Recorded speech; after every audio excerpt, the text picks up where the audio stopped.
মেয়েটি প্রতিদিন ঘুমানোর পর মেয়েটির স্বামী কোথাও চলে যেত, তাই আজকে মেয়েটি তার স্বামীর প্যান্টের মধ্যে তালা মেরে দেয় এবং চাবিটিকে মেয়েটি নিজেই খেয়ে ফেলে। তখন ছেলেটি অনেক চিন্তায় পড়ে যায় এবং যখনই মেয়েটি ঘুমিয়ে পড়ে তখনই ছেলেটি তার গার্লফ্রেন্ডকে ডেকে নেয়। তখন মেয়েটি ছেলেটির তালাটি খোলার জন্য চেষ্টা করতে থাকে, কিন্তু তালা খুলতে গিয়ে মেয়েটির হাতের নখটি ভেঙে যায়। তারপরে মেয়েটি ঘুম থেকে উঠে পড়ে এবং দেখতে পায় যে মেয়েটির স্বামী রুমের বাইরে চলে গেছে, কিন্তু মেয়েটি তার বিছানার উপরে ভাঙা নখটি দেখে অনেক রেগে যায় এবং মেয়েটি দরজা খুলতে গেলে দেখতে পায় যে দরজাটি বাইরে থেকে লাগানো ছিল।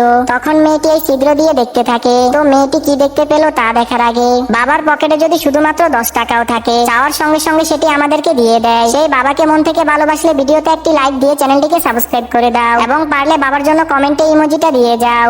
তারপর মেয়েটি দেখতে পায় যে এই মেয়েটি ছেলেটির তালাটি খোলার জন্য চেষ্টা করতেছিল, কিন্তু কিছুতেই পারতেছিল না। তখনই মেয়েটির মাথায় একটি আইডিয়া আসে এবং মেয়েটি এই কেমিক্যালটিকে তালার মধ্যে ঢেলে দেয়। তখনই তালাটি ব্লাস্ট হয়ে যায়। তো এর পরে পার্ট দেখতে চাইলে কমেন্টে পার্ট 2 লিখে যাও।